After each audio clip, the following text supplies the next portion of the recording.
وعباد الرحمن الذين يمشون على الأرض هونا وإذا خاطبهم الجاهلون قالوا سلاما।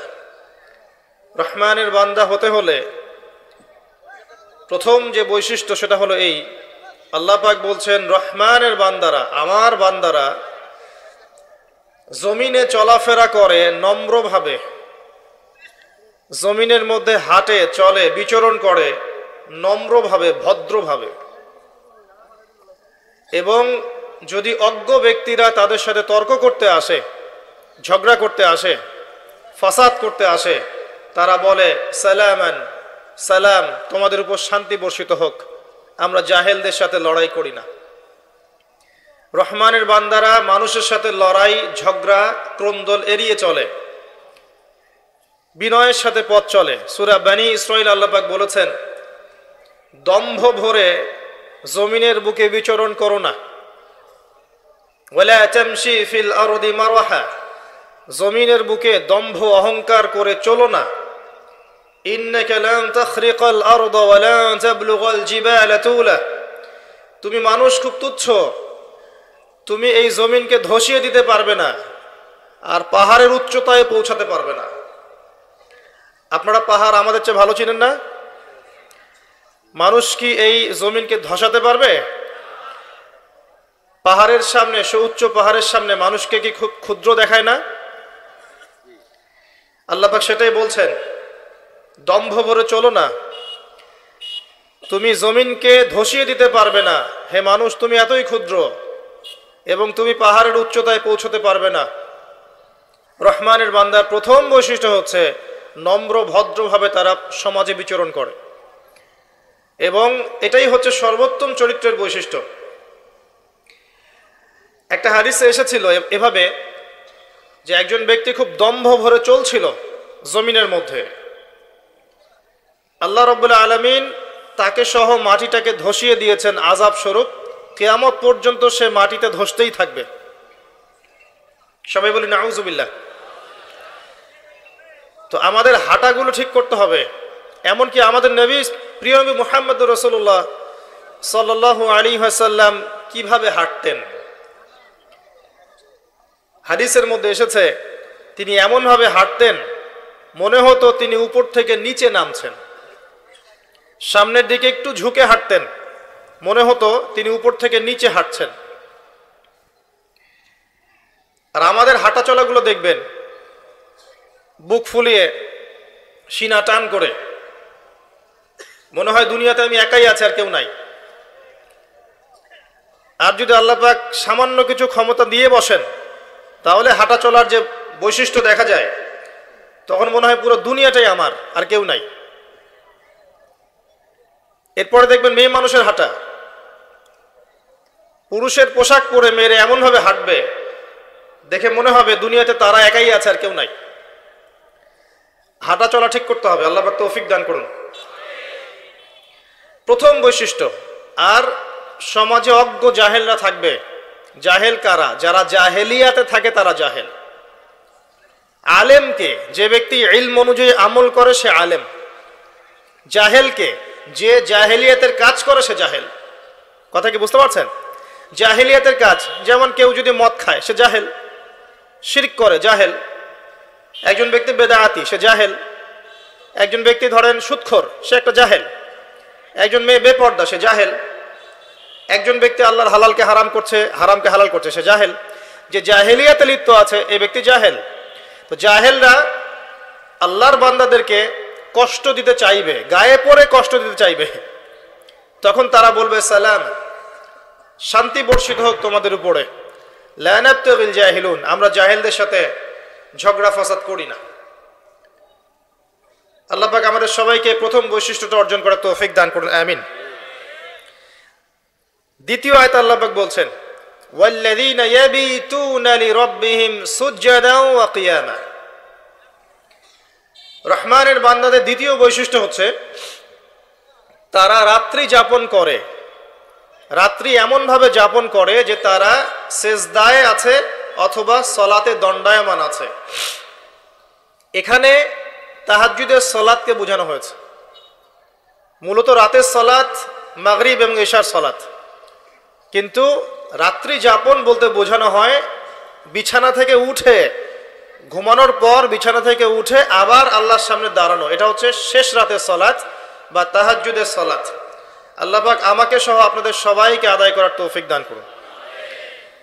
একটা হাদিসের মধ্যে এসেছে যে রাসূলুল্লাহ সাল্লাল্লাহু আলাইহি ওয়াসাল্লাম বলেছেন, শেষ রাতের শেষ অংশে আল্লাহ রাব্বুল আলামিন প্রথম আসমানে নেমে আসেন। আল্লাহ কিভাবে নেমে আসেন এটার ব্যাখ্যা করার সামর্থ্য আমাদের নাই, ক্ষমতাও নাই, প্রয়োজনও নাই। এটা আল্লাহর শান, আল্লাহ পাক যেভাবে সেভাবেই নেমে এসে আল্লাহ পাক বলেন শেষ রাতে, কে আছো আমার কাছে কিছু চাইবে, আমি তোমাকে দিব। কে আছো আমাকে ডাকবে, আমি তোমার ডাকে সাড়া দিব। কে আছো আমার কাছে ইস্তেগফার করবে, আমি তোমাকে মাফ করে দিব। ফজর পর্যন্ত আল্লাহ পাক এভাবেই বলতে থাকেন। আর আমরা ওই সময় কি করি ভাই? দুনিয়াবি কাজে ব্যস্ত থাকি, সিরিয়াল দেখতে থাকি, অথবা ঘুমাই, অথবা মৌজ মাস্তি করি, তাই না ভাই? বেশিরভাগ মানুষ এমনই করে।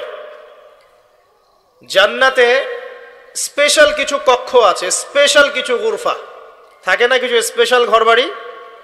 কমন বাড়ি এক জিনিস, স্পেশাল বাড়ি আর এক জিনিস না? স্পেশাল বোঝেন কি আমার কথা? ভাষা বুঝতে পারছেন? আমি অবশ্য আপনাদের ভাষা বুঝি না, আপনারা আপোষে কি বলেন আমি বুঝি না। তো যাই হোক, আমি চেষ্টা করছি যে ভাষা সবাই বোঝে সেই ভাষাই ব্যবহার করার জন্যে। স্পেশাল কিছু গুরফা বা কক্ষ আছে, এগুলো সেই সব মানুষদের জন্যে যারা নম্রভাবে মানুষের সাথে কথা বলে, যারা মানুষকে বেশি বেশি খাওয়ায়। এই যে সামনে রমজান আসছে, বেশি থেকে বেশি ইফতার করাবেন, পারবেন না? যারা খাবারের দোকান দিয়েছেন, বেশি বেশি মানুষকে ফ্রি খাবার খাওয়াবেন, দেখবেন ইনশাআল্লাহ আপনার রুজিতে বরকত হবে।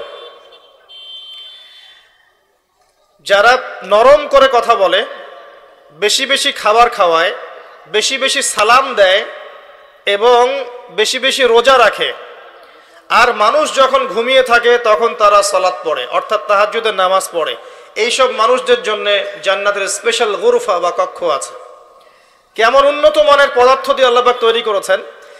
ওই ঘরগুলোর বাহির থেকে ভিতরটা দেখা যায়, আবার ভিতর থেকে বাহির দেখা যায়।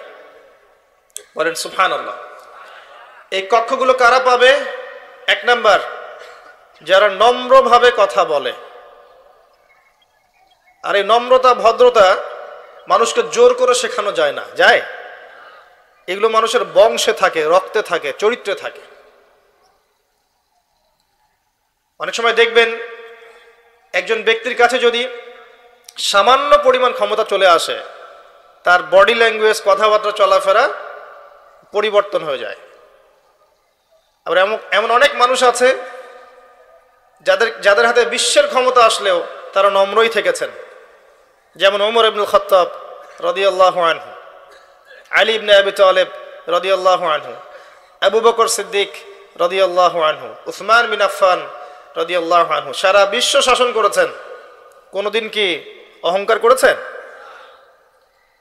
নম্রতা ভদ্রতা চরিত্রে থাকে, রক্তে থাকে। কারা পাবে সেই কক্ষগুলো? এক নম্বর, যারা নম্রভাবে কথা বলতে পারে। দুই নম্বর, যারা বেশি বেশি মানুষকে খাবার খাওয়ায়। তিন নম্বর, যারা বেশি বেশি সালামের প্রচার করতে পারে। চার নম্বর, যারা বেশি বেশি সওম রাখে, রোজা রাখে। আর পাঁচ নম্বর, মানুষ যখন ঘুমিয়ে থাকে তখন তারা সালাত পড়ে, অর্থাৎ তাহাজ্জুদের সালাত আদায় করে। আমি কিন্তু শেষে প্রশ্ন ধরব এবং 10 জনকে পুরস্কৃত করব ইনশাআল্লাহ। মনোযোগের সাথে শুনবেন লেকচার। রাত্রি যাপন করে যারা আল্লাহর স্মরণে, অর্থাৎ তাহাজ্জুদের নামাজ যারা আদায় করে। এখন মনে করেন আপনি নিয়মিত তাহাজ্জুদ পড়েন, কোনোদিন উঠতে পারলেন না। আপনার ফজিলত হচ্ছে আপনি যে ঘুমিয়ে গেছেন ওই রাতে, ঘুমানোর বদলে আল্লাহ পাক আপনাকে নামাজের নেকি দিয়ে দিবেন ইনশাআল্লাহ। যারা নিয়মিত পড়ে, অন্তত পক্ষে 2টা রাকাত নামাজ পড়ে যদি ঘুমাতে পারেন, তাও রাতের নামাজের হক আদায় হবে ইনশাআল্লাহ। এখন আমরা তো ঘুমাই সবাই 12টার পরে, তাই না? ম্যাক্সিমামই 12টা, 1টা, 2টা। আর মাহফিলের সিজনে তো রাত্রে ঘুম হয় না, স্বাভাবিক। তো রাতের বেলা 2 রাকাত নামাজও যদি পড়েন, রাতের নামাজের হকটা আদায় হয়ে গেল, এবং এই সময় আপনি আল্লাহর কাছে যা চাইবেন ইনশাআল্লাহ আপনি তাই পাবেন। আল্লাহ পাক আহ্বান করতে থাকেন, কে আছো আমার কাছে চাইবে আমি দিব, কে আছো আমাকে ডাকবে আমি ডাকে সাড়া দিব, কে আছো আমার কাছে ইস্তেগফার করবে আমি তোমাকে মাফ করে দিব। আমরা দোয়া কবুলের জন্য অনেক সময় হুজুরদের কাছে ধন্না দেই, অথচ প্রত্যেক রাতেই আল্লাহ পাক আহ্বান করেন, আমাকে ডাকো আমি সাড়া দিব, চাও আমার কাছে আমি দিব, আমার কাছে দোয়া করো আমি দিব। যদি এটাও করতে না পারেন, অন্তত পক্ষে ঘুমানোর আগে সূরাতুল বাকারা এর শেষের 3টা আয়াত পড়ে ঘুমাবেন। কটা আয়াত? লিল্লাহি মা ফিস সামাওয়াতি ওয়া মা ফিল আরদ, এখান থেকে নিয়ে ফানসুরনা আলাল কওমিল কাফিরিন পর্যন্ত শেষের 3টা আয়াত পড়ে যদি ঘুমাতে পারেন, সারা রাত নফল নামাজের নেকি পাবেন ইনশাআল্লাহ। খুশি হচ্ছেন না নাকি আপনারা? সুবহানাল্লাহ কারো মুখ দিয়ে বের হচ্ছে না, ঘটনা কি? টাকা লাগবে নাকি বলতে? আচ্ছা, সূরা আলে ইমরান নাম শুনেছেন? এর শেষের 10টা আয়াতও যদি পড়ে ঘুমান ইনশাআল্লাহ এই নেকিটা পাবেন ইনশাআল্লাহ তাআলা। এছাড়াও রাত্রেবেলা পড়তে পারেন সূরা কাফিরুন, সূরা ফালাক, সূরা নাস, সূরা ইখলাস 3 বার করে, আয়াতুল কুরসি, আরো যদি সম্ভব হয় সূরাতুল মুলক। সূরা মুলক আপনাকে জাহান্নামের সূরা মুলক আপনাকে কবরের আযাব থেকে বাঁচাবে ইনশাআল্লাহ তাআলা। রহমানের বান্দাদের দ্বিতীয় বৈশিষ্ট্য হচ্ছে তারা রাত্রি জাগরণ করে, আল্লাহর স্মরণে দাঁড়ায় এবং সিজদা করে। আর সিজদায় বেশি বেশি দোয়া করবেন, নামাজের সিজদায় বেশি থেকে বেশি দোয়া করবেন, কারণ আল্লাহর রাসূল সাল্লাল্লাহু আলাইহি ওয়াসাল্লাম বলেছেন যে বান্দা সিজদায় আল্লাহর যত কাছে থাকে অন্য কোনো সময় সে এত কাছে থাকতে পারবে না। অতএব তোমরা এই সময় বেশি বেশি দোয়া করো, যা চাইবেন তাই পাবেন ইনশাআল্লাহ। সিজদারত অবস্থায় কি দোয়া করবেন? কোরআন এবং সুন্নাহ থেকে যতগুলো দোয়া আছে আপনি করতে পারবেন ইনশাআল্লাহ। সবচেয়ে সহজ বুদ্ধি বলছি, হিসনুল মুসলিম একটা বই আছে, কি নাম বলেন? হিসনুল মুসলিম বইটা অ্যাপসও পাওয়া যায়, গুগল প্লে স্টোরে অ্যাপস আছে। অ্যাপস তো বোঝেন? অ্যাপস বোঝেন এই যুগে মানুষ আছে নাকি?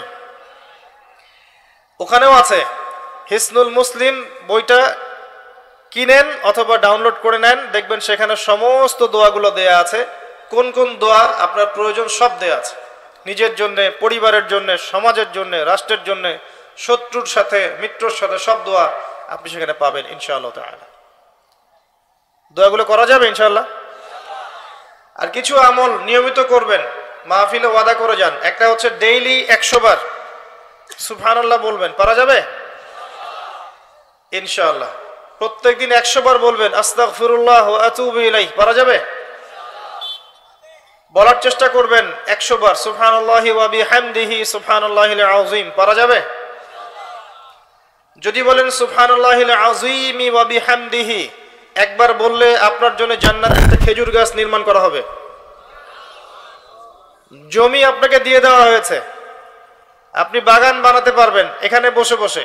দুনিয়াতে বসে বসে পড়বেন সুবহানাল্লাহি ওয়া বিহামদিহি সুবহানাল্লাহিল আযীম, সুবহানাল্লাহিল আযীম ওয়া বিহামদিহি, আপনার জান্নাতে গাছ রোপণ হয়ে যাবে ইনশাআল্লাহ তাআলা। প্রত্যেকদিন 10 বার, সকালে 10 বার, সন্ধ্যায় 10 বার দরুদ শরীফ পড়া যাবে। এতটুকু বলা যাবে আল্লাহুম্মা সাল্লি আলা মুহাম্মাদ ওয়া সাল্লিম, আল্লাহুম্মা সাল্লি আলা মুহাম্মাদ ওয়া সাল্লিম, এতটুকু বলা যাবে ইনশাআল্লাহ। বেশি থেকে বেশি বলতে পারবেন চলতে ফিরতে, লা হাওলা ওয়ালা কুওয়াতা ইল্লা বিল্লাহ, বলা যাবে। আল্লাহর স্মরণে বলা যাবে হাসবি আল্লাহ ওয়া নি'মাল ওয়াকিল, পড়া যাবে। চলতে ফিরতে পড়া যাবে আলহামদুলিল্লাহ, আল্লাহু আকবার, পড়া যাবে। লা ইলাহা ইল্লাল্লাহ পড়া যাবে ইনশাআল্লাহ। আল্লাহ পাক তৌফিক দান করুন। তাহলে রহমানের বান্দা দ্বিতীয় বৈশিষ্ট্য, রাতের বেলা তারা সালাত আদায় করে এবং তারা এই দোয়াটা করে। কোন দোয়াটা? তৃতীয় আয়াতে আল্লাহ পাক বলছেন ওয়াল্লাযীনা ইয়াকুলুন, এবং যারা বলে, কি বলে? রব্বানা সরিফ আন্না আযাব জাহান্নাম ইন্না আযাবাহা কানা গরামা ইন্নাহা সাআত মুস্তাকাররা ওয়া মুকামা। আল্লাহ পাক বলছেন রহমানের বান্দারা রাত্রি জাগরণ করে, সেজদা দেয়, কিয়াম করে এবং এই দোয়াটা করে, রব্বানা, হে আমাদের প্রতিপালক, ইসরিফ আন্না আযাব জাহান্নাম, আমাদেরকে জাহান্নামের আযাব থেকে বাঁচান, আমাদেরকে জাহান্নামের আগুন থেকে হেফাজত করুন, রক্ষা করুন। ইন্না আযাবাহা কানা গরামা, নিঃসন্দেহে জাহান্নামের শাস্তি প্রচন্ড ভয়ঙ্কর। অর্থাৎ সেজদায় তারা আল্লাহর কাছে জাহান্নামের আগুন থেকে আশ্রয় চায়। এই দোয়া না করতে পারলেও এটা তো বলতে পারেন, আল্লাহুম্মা আতিনা ফিদ দুনিয়া হাসানা ওয়া ফিল আখিরাতি হাসানা ওয়া কিনা আযাবান নার, এই তো এটাও হয়ে গেল। অথবা সকালে সন্ধ্যায় 7 বার বলতে পারবেন, আল্লাহুম্মা আজিরনি মিনান নার, আল্লাহুম্মা আজিরনি মিনান নার। ইনশাআল্লাহ ওই ব্যক্তি সারা দিনে মারা গেলে জাহান্নাম থেকে বেঁচে যাবে, রাতের বেলা মারা গেলে জাহান্নাম থেকে বেঁচে যাবে ইনশাআল্লাহ। সবচেয়ে সহজ এটা, আল্লাহুম্মা আজিরনি মিনান নার। অথবা এটাও বলতে পারেন, রব্বানা আসরিফ আন্না আযাব জাহান্নাম ইন্না আযাবাহা কানা গরামা। আসেন, জাহান্নাম নিয়ে বর্ণনা দিতে গেলে আজকে সারা রাত চলে যাবে। কয়েকটা শাস্তি বলি, কয়েকটা, যেই শাস্তিগুলো রাসূলুল্লাহ সাল্লাল্লাহু আলাইহি ওয়াসাল্লাম মেরাজের রাতে গিয়ে দেখে এসেছেন। মেরাজুন নবীর সময় চলছে না এখন। গতকালকে আমি এই বিষয়ে বিস্তারিত আলোচনা করেছি, এই জন্য আমি এখানে বিস্তারিত কথা বললাম না। শুধু এতটুকু বলছি, মেরাজের রাতে নবী সাল্লাল্লাহু আলাইহি ওয়াসাল্লাম যে শাস্তিগুলো দেখে এসেছেন তার কয়েকটা বলছি আপনাকে। জাহান্নামের শাস্তি, এটা এখন কোথায় দেয়া হচ্ছে? দেয়া হচ্ছে সিজ্জিনে। কোথায়? বারজাখের জীবনে। এই জীবনটা আপনি ব্যাখ্যা করতে পারবেন না বিজ্ঞান দিয়ে, কারণ বিজ্ঞান অতদূর পর্যন্ত দৌড়াতে পারেনি এখনো। কথা বুঝতে পারছেন? আমি তো বারবার বলি, বিজ্ঞানকে জিজ্ঞাসা করবেন রূহ বা আত্মা কাকে বলে, সে শেষ, ওর দৌড় শেষ। রূহ বা আত্মা কাকে বলে, এটা কি কঠিন না তরল না বায়বীয় না কি, এটা জিজ্ঞাসা করেন সায়েন্সকে, উত্তর দিতে পারবে? একজন ব্যক্তি জীবিত, একজন মৃত, কি নাই? মৃত মানুষের মধ্যে কি নাই? রূহ নাই, আত্মা নাই। এটা কেউ ব্যাখ্যা করতে পারবে? ও গবেষণাগারে প্রমাণ করতে পারবে? তাহলে যে এটাই পারে না, কমন কিছু প্রশ্নের উত্তর দিতে পারে না, কিছু সায়েন্টিফিক আর টেকনোলজিক্যাল রেভলিউশন দেখে ওর পিছনে নাচার কোনো মানে আছে? যদি বলে মোসাফা করবো না, তাহলে কি মোসাফা করবো না? ও বলছে মোসাফা করবেন না, অসুস্থ হয়ে যাবেন। প্রতিদিন 100 মানুষের সাথে মোসাফা করি, আল্লাহ পাকের রহমতে অসুস্থ হয়নি। ও সত্য না আল্লাহ সত্য? আশ্চর্য বিষয়, আমরা এখন এমন একটা কনসেপ্ট লালন করি যে ও যা বলবে তাই সত্য। ও যদি বলে যে পৃথিবী থেকে অনেক দূরে একটা গ্রহের সন্ধান পাওয়া গেছে যেখানে হুর আছে, তারপরে যে নদী আছে, মধুর নদী, তারপর কি দুধের নদী, শরাবের নদী, সোনা দিয়ে সেই গ্রহটা বানানো, মতি জহরত আছে, মানুষ বলবে হ্যাঁ ঠিক এটা আছে, তাই বলবে না? মানুষের মাথা এখন এমন হয়ে গেছে, মানুষের মাইন্ডসেটটা এখন এমন হয়ে গেছে, ও না বললে কোনো কিছু সত্য না। তো আল্লাহ পাক যে বলেছেন কোরআনে জান্নাতের কথা, বিশ্বাস করা যায় না? ও বললে তারপর বিশ্বাস করবেন? এই শিরকি আকীদাটা বাদ দেন। বৈজ্ঞানিকভাবে সবকিছু ব্যাখ্যা করা যাবে এটা জরুরি না। এমন অনেক বিষয় আছে যেগুলোকে আপনি সায়েন্টিফিক্যালি ব্যাখ্যা করতে পারবেন না। ফর এক্সাম্পল, আত্মা কাকে বলে পারবেন না, স্বপ্ন পারবেন না, ঘুম পারবেন না, কবরের আযাব পারবেন না, অনেক বিষয় আছে, লক্ষ লক্ষ কোটি কোটি বিষয় আছে। বরং অল্প কিছু বিষয় সে ব্যাখ্যা করতে পেরেছে, তাতেই আমরা এখন তাকে ইলাহ বানিয়ে নিয়েছি যে সে যা বলবে তাই সত্য। জি না, এটা শিরক। এটা কি? এটা মুসলিমদের মধ্যে শিরকি আকীদা ঢুকে গেছে একটা। আচ্ছা আসেন ওইদিকে না যাই। মেরাজের রাতে নবী করিম সাল্লাল্লাহু আলাইহি ওয়াসাল্লাম কিছু শাস্তি দেখে এসেছিলেন বারজাখের জীবনে। তিনি আসছেন, দেখছেন একজন ফেরেশতা যার মুখে হাসি নাই। কি নাই? তার নাম জিজ্ঞেস করা হলো, বলা হলো তার নাম হচ্ছে মালেক। কি নাম? মালেক। সূরা যুখরুফের মধ্যে তার কথা আছে। জিবরাইল আলাইহিস সালামকে বলা হচ্ছে যে তার মুখে হাসি নাই কেন? তিনি বলছেন, আল্লাহ পাক মালেক নামক এই ফেরেশতাকে আমরা দোয়া করি আমরা যেন তার সাক্ষাৎ না পাই, জাহান্নামের প্রহরী হিসেবে সৃষ্টি করেছেন। যেদিন থেকে আল্লাহ পাক তাকে এই দায়িত্ব দিয়েছেন তার মুখের হাসি চলে গেছে। কথা বুঝতে পারছেন? নবী সাল্লাল্লাহু আলাইহি ওয়াসাল্লাম জাহান্নাম দেখলেন, তাকে দেখানো হলো। তিনি দেখলেন সেখানে বেশিরভাগ অধিবাসী হচ্ছে নারী জাতি। কারা?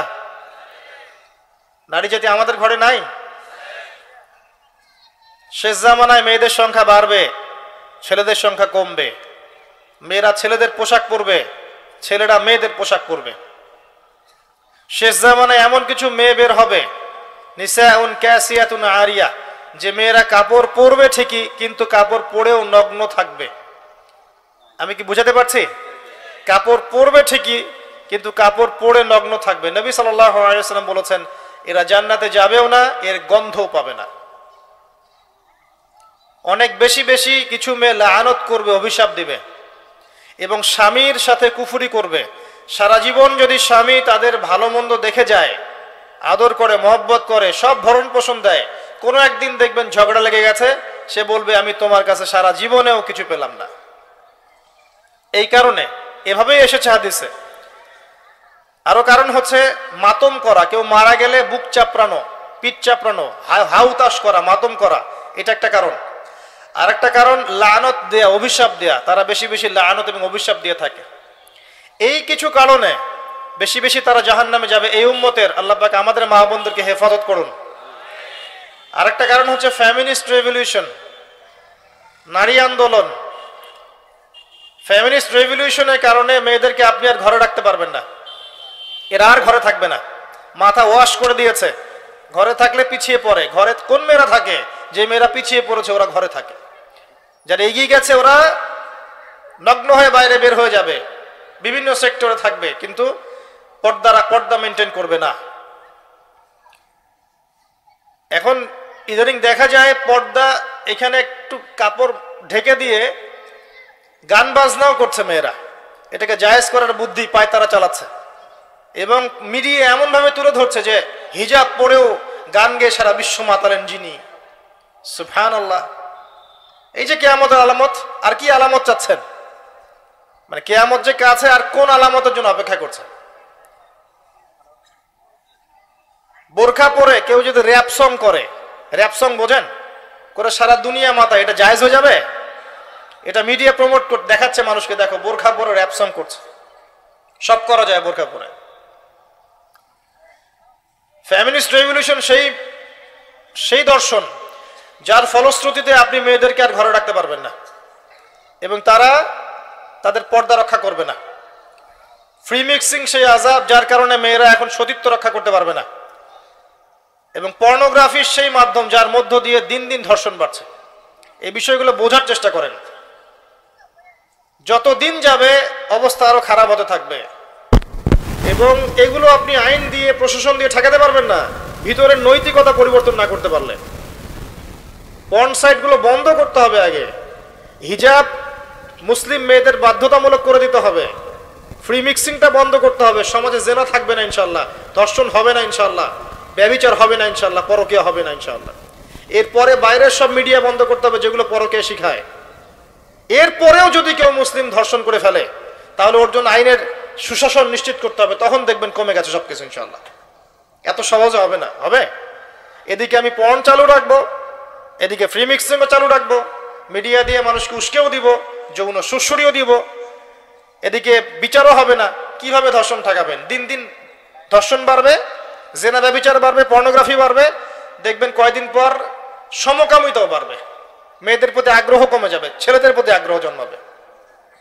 এরও পরে দেখবেন যেটা শুরু হয়েছে অলরেডি, আরো বাড়বে। আল্লাহু আলাম। বাচ্চাদেরকে দেখবেন ধর্ষণ করা হবে, মেয়ে বাচ্চাদেরকে। একটা পর্যায়ে, এরপরে আরো একটা পর্যায়ে আসবে যে মানুষ গবাদি পশুর সাথে যৌন মিলন করবে। দেখে নিয়েন, এগুলো এসেছে হাদিসের পাতায় পাতায়। এগুলোর কারণ আমরা নিজেরাই। যেটা বলছিলাম, শাস্তি তিনি দেখে এসেছেন। এটা অন্য উম্মতের মেয়েদের কথা বলা হচ্ছে না এখানে। নারীদের সাথে এমন কিছু হবে যার ফলে তারা বেশি বেশি জাহান্নামে যাবে। আপনি ভাবেন, চিন্তা করেন যে এই উম্মতের নারীদের সাথে কি হয়েছে এমন যার ফলে তারা বেশি বেশি জাহান্নামে যাবে। ভাবেন, তিনি দেখে এসেছেন শাস্তি। জাহান্নামে বেশি বেশি মানুষ যাচ্ছে যারা অহংকারী এবং উদ্ধত। যার মনের মধ্যে অহংকার আছে সে ব্যক্তি জান্নাতে যাবে না। যার মনের মধ্যে অহংকার আছে সে কখনো জান্নাতে যাবে না। ইসলামিক ব্যক্তিত্ব হয়েও যদি দেখেন, আপনার অনেক বড় ডিগ্রি, সার্টিফিকেট, মাওলানা, শায়েখ, অমুক তমুক, কিন্তু মনের মধ্যে অহংকার আছে, সেই ব্যক্তিও জান্নাতে যাবে না। এজন্যই আমরা বলি, রিকোয়েস্ট করি যে ইসলামিক ব্যক্তিত্বদেরকে নিয়ে এত বেশি শোডাউন করতে যাবেন না। শোডাউন করতে গেলে তাদের মনের মধ্যে রিয়া আসতে পারে, অহংকার আসতে পারে, মনে হতে পারে আমি অনেক কিছু হয়ে গেছি, কিন্তু আদতে সে কিছুই হয়ে যায়নি। এগুলো মানুষের মধ্যে অহংকার নিয়ে আসে, রিয়া নিয়ে আসে। এটা কত সূক্ষ্ম জানেন? অন্ধকার রাত, অন্ধকার রাত, তার মধ্যে কালো পাথর, এই কালো পাথরে কালো পিঁপড়া হেঁটে যাচ্ছে, আপনি কি তাকে দেখতে পারবেন? এই হচ্ছে রিয়া এবং অহংকারের এক্সাম্পল দিয়েছেন নবী সাল্লাল্লাহু আলাইহি ওয়াসাল্লাম। এগুলো বন্ধ করে দেন। আপনাদেরকে আল্লাহ বোঝার তৌফিক দান করুন। আমরা সবাই আল্লাহর বান্দা, সবাইকে আল্লাহর কাছে ফিরে যেতে হবে। কেউ বলতে পারবো না যে আমি জান্নাতে যাচ্ছি, ও জাহান্নামে যাবে, পারবে? যাদেরকে নিয়ে বাড়াবাড়ি করছেন, অনেক সময় দেখা যাবে তারই পরকালে ঠিক নাই। যাকে দেখে আপনি মনে করছেন ইসলাম তার মধ্যে ভর্তি, অথচ বাস্তবতা হচ্ছে ভিতরে ইসলামের কিছুই নাই। এমন অনেক মানুষ আছে। হ্যাঁ, আবার এমন অনেক আল্লাহর ওলি আছে এই জমিনের মধ্যে যাদেরকে দেখলে আপনার কাছে সেলিব্রিটি মনে হবে না। হ্যাঁ, যারা ওই যে রাত্রেবেলা তাহাজ্জুদ পড়ছে, মানুষকে দিন শেখাচ্ছে, পায়ে ধুলো মলিন, মানুষ আল্লাহর পথে দাওয়াতি কাজ করছে। অনেক মানুষ আছে এমন, যাদেরকে আপনি দেখেননি, ফেসবুকে আসেনি, ইউটিউবে আসেনি, আছে না? তারা আছে বলেই ইসলাম টিকে আছে এখনো। অতএব লৌকিকতা বাদ দেন। বেশি বেশি জাহান্নামে যাবে অহংকারীরা, উদ্ধত মানুষেরা। নবীজি দেখে এসেছেন এক শ্রেণীর মানুষকে দুটো গোশত দেয়া হয়েছে। সামনে আছে ভালো গোশত, পাশে আছে পচা গোশত, নোংরা গন্ধ, দুর্গন্ধযুক্ত পচা গোশত। তো এই ব্যক্তিরা পচা গোশত খাচ্ছে, ভালো গোশত খাচ্ছে না। নবী সাল্লাল্লাহু আলাইহি ওয়াসাল্লাম জিজ্ঞাসা করলেন, যখন নবীর নাম নেওয়া হবে সাল্লাল্লাহু আলাইহি ওয়াসাল্লাম পড়বেন, এরা কারা, কেন শাস্তি দেওয়া হচ্ছে? তাকে বলা হলো, এরা আপনার উম্মতের সেই সব ব্যক্তি যাদের ঘরে স্ত্রী ছিল, বাইরে পরকিয়া করেছে, যাদের ঘরে স্বামী ছিল, বাইরে পরকিয়া করেছে। কথা কি বুঝতে পারছেন? পবিত্র দেহ ছিল ঘরে, সেটা পছন্দ হয়নি, নোংরা দেহ খেয়েছে, এজন্য জাহান্নামে নোংরা গোশত খাওয়ানো হচ্ছে, পবিত্র গোশত খেতে পারছে না। সবাই পড়েন নাউজুবিল্লাহ। যদি আপনার সামর্থ্য থাকে, আপনি একাধিক বিয়ে করেন না, কি সমস্যা? আপনি যদি ভরণ পোষণ দিতে পারেন, আপনি যদি সাম্য রক্ষা করতে পারেন, আপনার মধ্যে যদি ওই সব কোয়ালিটি থেকে থাকে, আপনি চাইলে করতেও পারেন। এটা বাধ্যতামূলক নয়, বাট আপনি চাইলে করতেও পারেন। এতে করে আপনার পরকীয়ার প্রতি যে ব্যাপারটা, এটা থাকবে না ইনশাআল্লাহ। শুধু তাই নয়, আপনি এতিমের দায়িত্ব নেন, বিধবার দায়িত্ব নেন, ডিভোর্স মেয়েদেরকে দায়িত্ব নেন, এমন কিছু করেন যাতে আপনি বিয়েটা আল্লাহর জন্য হয় এবং এই বিয়ের জন্য আপনি আল্লাহর কাছে নেকি পাবেন। বড় মনের পরিচয় দেন। যদি আপনার পরকীয়াতেই এত আগ্রহ থাকে, আল্লাহর ওয়াস্তে বিয়ে করে ফেলেন, কি সমস্যা? হালাল নেন, হালালে থাকেন। যেটা হালাল সেটা হালালি। সারা দুনিয়ার মানুষ যদি হালালকে ছিছি করে, হালাল কখনো ছিছি হয়ে যাবে না। যেটা হারাম সেটা হারামি। সারা দুনিয়ার মানুষ যদি বলে হারাম অনেক ভালো, হারাম অনেক ভালো, হারাম কোনোদিন ভালো হয়ে যাবে না। জেনা জেনাই, পরকীয়া পরকীয়াই। এটা আপনি বিয়ে করেছেন, এটা পবিত্র, এটা পবিত্রই। পবিত্রের মধ্যে থাকেন, আল্লাহ পাক বারাকা দিবেন ইনশাআল্লাহ। তো এটা শাস্তি তিনি দেখে এসেছেন। আরো দেখে এসেছেন, যুবকরা ভালো করে শোনেন, যুবতীরাও শোনেন, একটা চুলা দেখে এসেছেন নবী সাল্লাল্লাহু আলাইহি ওয়াসাল্লাম।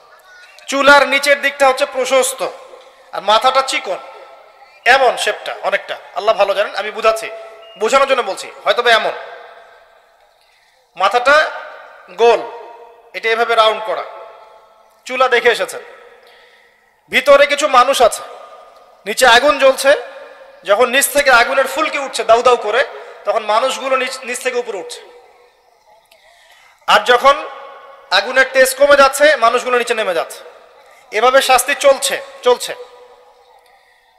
নবী সাল্লাল্লাহু আলাইহি ওয়াসাল্লাম জিজ্ঞাসা করলেন এরা কারা? তাকে বলা হচ্ছে এরা হচ্ছে আপনার উম্মতের সেই সব ব্যক্তি যারা জিনা করেছে। আমার কথা কি বুঝতে পারছেন? আপনার বান্ধবীর সাথে আপনি যা করছেন এটা জিনা, তার সাথে আপনি ফোনে কথা বলা থেকে শুরু করে রিকশায় ঘোরা, কফি খাওয়া, অনলাইনে চ্যাটিং করা, ডেটিং করা, বিছানায় যাওয়া, যা করছেন সবই জেনা। শুধু ফিজিক্যাল সম্পর্কটাই জেনা নয়, তার আগে যতগুলো ধাপ পার করে আসছেন সেগুলো জেনা। আল্লাহ পাক বোঝার তৌফিক দান করুন। এবং মেয়েরাও যা করছে ছেলেদের সাথে, বয়ফ্রেন্ডের সাথে, সবই জেনা। চুলাটার কথা মনে রাখবেন। এবং আমরা মাঝে মাঝে এরকম জেনার দিবসও করছি, যখন মানুষ ইউনিভার্সাল জিনা করছে।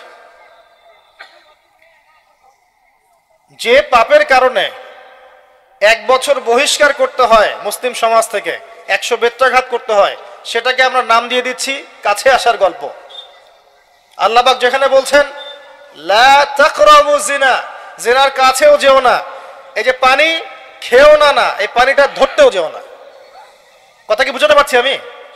এই পানিটা খেও না এমনটা বলা হয় নাই, এটা ধরতেও যেও না। আর আমরা ধরছি, বলছি এটাই কাছে আসার গল্প। একটা নাস্তিক, একটা মোরতাদ, এক ইসলামের দুশ্মন যদি কোরআনকে ছুঁড়ে ফেলে দেয়, এটা যত বড় অবমাননা, একজন মুসলিম হিসেবে আমি যে আয়াতগুলোকে মানছি না তার চেয়ে বড় অবমাননা। কথা কি বোঝা যায়?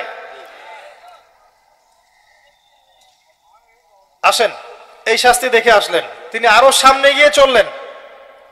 তাকে দেখানো হচ্ছে এক শ্রেণীর মানুষ, জিহ্বাটা টানা হচ্ছে, আগুনের কেচি দিয়ে কেটে দেয়া হচ্ছে, আবার টানা হচ্ছে, কেচি দিয়ে কেটে দেয়া হচ্ছে। নবী জিজ্ঞাসা করলেন সাল্লাল্লাহু আলাইহি ওয়াসাল্লাম কারা এরা? নবীজিকে বলা হচ্ছে আপনার উম্মতের সেই সব বক্তা, সেই সব ব্যক্তি যারা ছিল ওয়াইজ এবং বক্তা, নাউযু বিল্লাহি মিন যালিক, যারা কথা অনুযায়ী কাজ করতো না, মানুষকে বলতো নিজেরা করতো না। আল্লাহর কসম, এই কথাটা এখন বলতে আমার ভয় লাগছে। মানে এই চেয়ারগুলোতে যারা বসবে তাদের অবস্থা আরো বেশি খারাপ। কি বলবো আপনাকে, আর আমি কি বুঝাবো? আমরা নিজেরাই বিপদের মধ্যে আছি।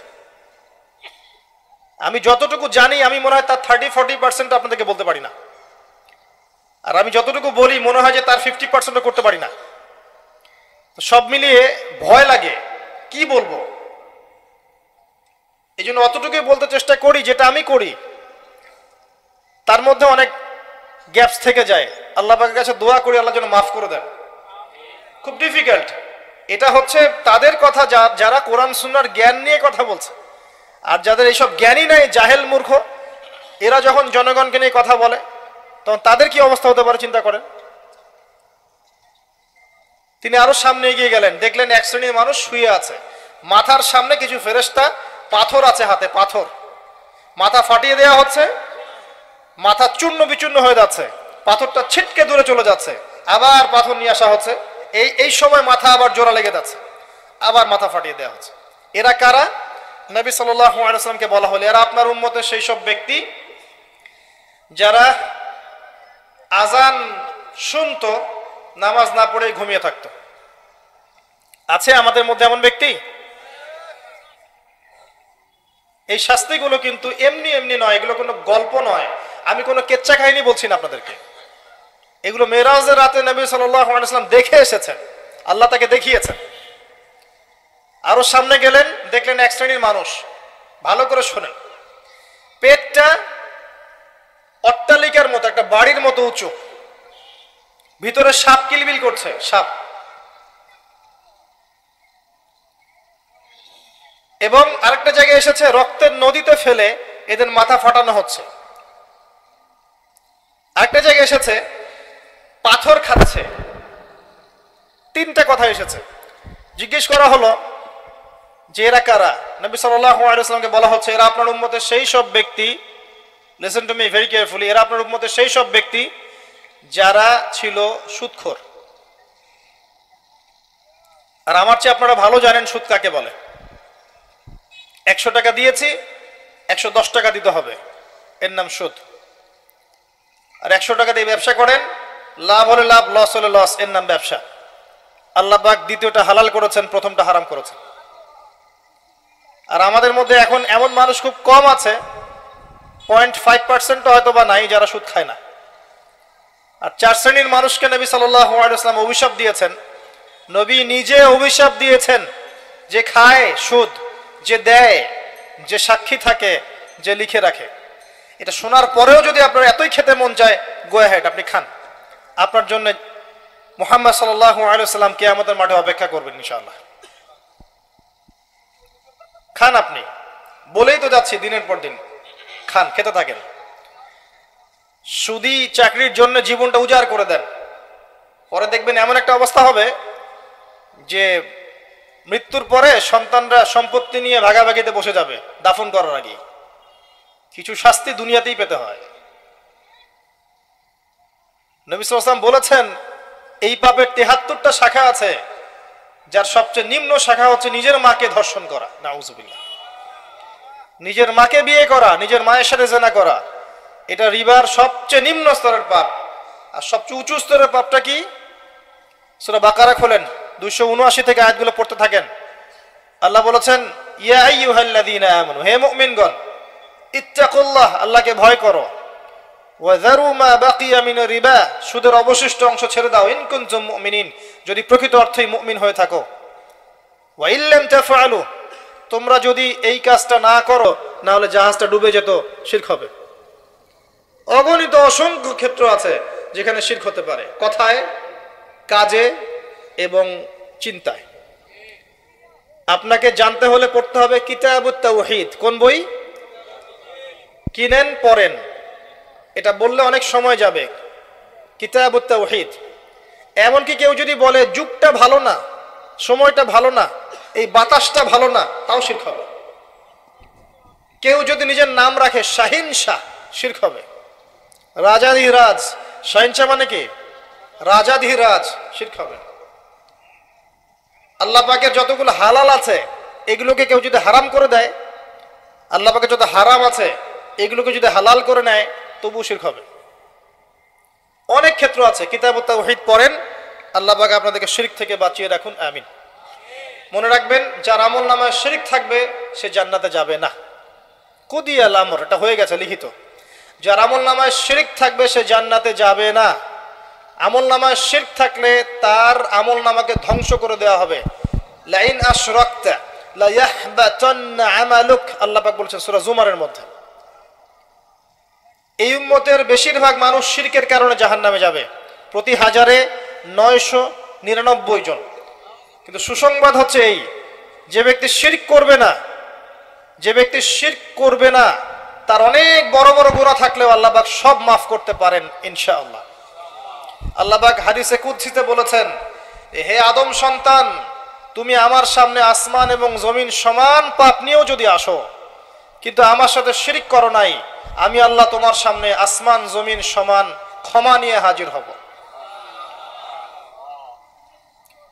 মেরাজের রাতে নবী সাল্লাল্লাহু আলাইহি ওয়াসাল্লামের সাথে আল্লাহ পাকের যে কয়েকটা কথা হয়েছে, তার মধ্যে একটা হচ্ছে এরকম যে আল্লাহ পাক 3টা হাদিয়া দিয়েছেন। কয়টা হাদিয়া? একটা হচ্ছে 50 ওয়াক্ত নামাজ, যেটাকে কমিয়ে 5 ওয়াক্ত আনা হয়েছে, কিন্তু 5 ওয়াক্ত পড়লে 50 ওয়াক্তের নেকি পাবেন। এই উম্মতের যে কোনো ভালো কাজকে 10 দিয়ে গুণ করে দেওয়া হবে। এটা 1 নাম্বার। 2 নাম্বার হচ্ছে সূরা বাকারার শেষের 3টা আয়াত। কয়টা আয়াত? শেষের 3 আয়াত। এবং 3, আল্লাহ পাক বলেছেন, হে নবী, আপনার উম্মতের কেউ যদি শিরক না করে, ইনশাআল্লাহ আমি তার সমস্ত গুনাহ মাফ করতে পারি। আল্লাহ পাক আমাদের সবাইকে শিরক থেকে বাঁচিয়ে রাখুন, আমিন। ওয়ালা ইয়াকতুলুনা আন-নাফস আল্লাতী হারামাল্লাহু ইল্লা বিল হক। রহমানের বান্দাদের অন্যতম বৈশিষ্ট্য হচ্ছে তারা মানুষকে অন্যায়ভাবে হত্যা করে না, ইল্লা বিল হক। যখন হত্যার হক থাকবে তখন আলাদা বিষয়। ইসলামে যেমন কেউ যদি মুরতাদ হয়ে যায় তখন তার মৃত্যুদণ্ড দেওয়া জায়েজ। কেউ যদি কাউকে হত্যা করে তখন তার কিসাস করা জায়েজ। কেউ যদি বিবাহিত ব্যক্তি হয়ে ব্যভিচার করে তখন তাকে হত্যা করা, রজম করা জায়েজ। এরকম ইল্লা বিল হক, যেখানে হক আছে এগুলো বাদ দিয়ে অন্যায়ভাবে তারা মানুষকে হত্যা করবে না। আর একটা বিষয় এখন বলে দেই যে এই পৃথিবীতে সবচেয়ে বেশি যে কাজটা এখন হয় সেটা হলো মানুষকে অন্যায়ভাবে হত্যা করা। এবং কেয়ামতের আলামতগুলোর মধ্যে অন্যতম হচ্ছে যে কেয়ামতের আগে আগে মানুষদেরকে অন্যায়ভাবে বেশি বেশি হত্যা করা হবে, হত্যা বেড়ে যাবে, হারাজ বেড়ে যাবে। নবীকে জিজ্ঞাসা করা হলো হারাজ কি ইয়া রাসূলুল্লাহ? তিনি বলছেন হারাজ হচ্ছে হত্যাকাণ্ড। শুধু একজন ব্যক্তি আরেকজনকে হত্যা করছে এমন নয়, গণহত্যা। এই গণহত্যাকে বলা হয় হারাজ। কতগুলো গণহত্যার হিস্ট্রি নেবেন, প্রথম বিশ্বযুদ্ধ ইতিহাস পড়ে দেখেন কত কোটি মানুষকে মারা হয়েছে। এবং একটা তুচ্ছ ঘটনাকে কেন্দ্র করে একজন অস্ট্রিয়া হাঙ্গেরির মধ্যে রাজা রাজকুমার থাকে না গভর্নমেন্টের, যে আসলে আমি বুঝাতে পারছি না তাদের ভাষাটা, আসলে উচ্চ পদস্থ কিছু কর্মকর্তা থাকে না, একজন এবং তার ওয়াইফ যাচ্ছেন রাস্তায় 1914 সাল জুন মাসের দিকে, গরমের সময়। আতাতাই হঠাৎ করে দূর থেকে কে শুট করেছে, দুজন মারা গেছে। কথা বুঝতে পারছেন? এই একটা ঘটনা। এই ঘটনার আগ পর্যন্ত পুরো ইউরোপ ঠান্ডা, একদম ঠান্ডা, রিল্যাক্সড, কোনো যুদ্ধ নাই। শুধুমাত্র জার্মানির সাথে ওই ফ্রান্সের একটু যুদ্ধ চলছিল 1882 সাল থেকে শুরু করে, এমনি ঠান্ডা ছিল, নর্মাল। এই ঘটনাটা ঘটার পরে এই অস্ট্রিয়া হাঙ্গেরি 14 দিন পরে হামলা করলো তার পাশের দেশটাকে। কথা বুঝতে পারছেন? এবার এই যে পাশের দেশ, এই দেশের মিত্র রাষ্ট্র হচ্ছে রাশিয়া। সে তার পাশে এসে দাঁড়ালো যে আমার বন্ধুকে কেন আক্রমণ করা হচ্ছে, আমি পাশে দাঁড়াবো আর কি। কথা বুঝতে পারছেন? এবার রাশিয়ার সাথে আবার বন্ধুত্ব এদিকে ফ্রান্সের, সেও আবার এদিক থেকে হামলা শুরু করলো। এখন অস্ট্রিয়া হাঙ্গেরির বন্ধু হচ্ছে জার্মানি আবার এর সাথে যোগ দিল। দেখেন একটা ঘটনা থেকে আস্তে আস্তে এই দুই দেশ 2 থেকে 3, 3 থেকে 4, 4 থেকে 5, 5 থেকে 6, তারপরে আবার আসলো এদিকে বুলগেরিয়া, সরি ভুল বলেছে, বেলজিয়াম, বুলগেরিয়া না, বেলজিয়াম। তারপরে আসলো ব্রিটেন, শেষের দিকে ইউএসএ। একটা করে দেশ, ম্যাসাকার। 10 বছরের মধ্যে এখানে কয়েক কোটি মানুষ শেষ। ফার্স্ট ওয়ার্ল্ড ওয়ার পড়ে দেখেন হিস্ট্রিগুলো, শুধু এখানেই কয়েক কোটি মানুষ মারা গেছে। সেকেন্ড ওয়ার্ল্ড ওয়ার ওখানে গিয়ে দেখেন, ওখানে আরো বেশি মানুষ, এর চেয়ে ডাবল মানুষ এখানে মারা গেছে। এবং এই যুদ্ধগুলো কিন্তু মুসলিমরা লাগায়নি, ভাগ্যিস। যখন আমাদের ইসলামের ইতিহাসে জিহাদের কিছু থাকে ওগুলোকে তুলে নিয়ে ইসলামকে বিতর্কিত করে, অথচ ওদের পুরো হিস্ট্রি জুড়েই হত্যাকাণ্ড। এরপরেও দেখবেন ভিয়েতনামে, চায়নায়, মাও সেতুংয়ের সময়, ওইদিকে লেনিন স্ট্যালিনের সময়, সোভিয়েত ইউনিয়নে, এখনকার প্যালেস্টাইনে, এদিকে ইরাকে, যে সিরিয়ায়, আপনার এই যে লেবাননে, জর্ডানে, এই যে ইরানে, এইদিকে আপনাদের তো এই পাশেই আছে ওই যে আরাকানে, প্রতিটা জায়গায় যে অসংখ্য মানুষকে নির্বিচারে হত্যা করা হয়েছে। এগুলোর বিষয়ে মানবতার ধ্বজাধারীরা চুপ, কারণ রক্ত যেহেতু মুসলিমের। আল্লাহ পাক বলছেন রহমানের বান্দারা অন্যায়ভাবে কাউকে হত্যা করবে না। আপনাদেরকে তথ্য দিই একটা, রাসূলুল্লাহ সাল্লাল্লাহু আলাইহি ওয়াসাল্লাম যখন জীবিত ছিলেন এবং 4 খলিফার সময় পর্যন্ত সব মিলিয়ে হয়তো বা 100টা বা 110টার মতো যুদ্ধ হয়েছে। কথা বুঝতে পারছেন? 23 বছর নবী সাল্লাল্লাহু আলাইহি ওয়াসাল্লামের নবুয়ত জীবন, তারপরে আরো 30 বছর খেলাফত, আবু বকর, ওমর, উসমান, আলী রাদিয়াল্লাহু আনহুম আজমাইন। এই যে প্রায় 30, 20, 50, 53, এই 53 বছরের যে ঘটনা, এই 53 বছরের মধ্যে হয়তো দেখবেন আপনি 100 থেকে 110-20টা যুদ্ধ হয়েছে হাইয়েস্ট, এবং এর মধ্যে সব মিলিয়ে 10,000 মানুষও মারা যায় নাই। আমার কথা কি বুঝতে পারছেন? সব মিলিয়ে, শত্রু মিত্র সব মিলিয়ে 10,000 মানুষও মারা যায় নাই। হিস্ট্রি ঘেটে দেখেন, শুধু ফার্স্ট ওয়ার্ল্ড ওয়ারেই এরা কয়েক কোটি মানুষকে হত্যা করেছে। তারপরে এরাই মুসলিমদেরকে বলবে মুসলিমরা জঙ্গি, মুসলিমরা সন্ত্রাসী, আর আমরা এগুলো গিলবো, হজম করব। ইসলাম কখনো অন্যায়ভাবে মানুষকে হত্যা করা শেখায়? ইসলাম কখনো এটাও শিখিয়েছে জোর করে কাউকে মুসলিম বানাতে হবে? একজন মানুষ ইসলাম কবুল করবে না, তাকে কি জোর করে কবুল করানো যাবে? জায়েজ আছে? কোন আলেম বলেছে জায়েজ আছে? আল্লাহ নিজে বলছেন রহমানের বান্দা হতে হলে অন্যায়ভাবে কাউকে হত্যা করা যাবে না। সব সমস্যা ইসলামের সাথে, আর আমরা এগুলো হজম করি আর গিলি, কারণ আমরাও টেবিল উল্টাতে পারছি না।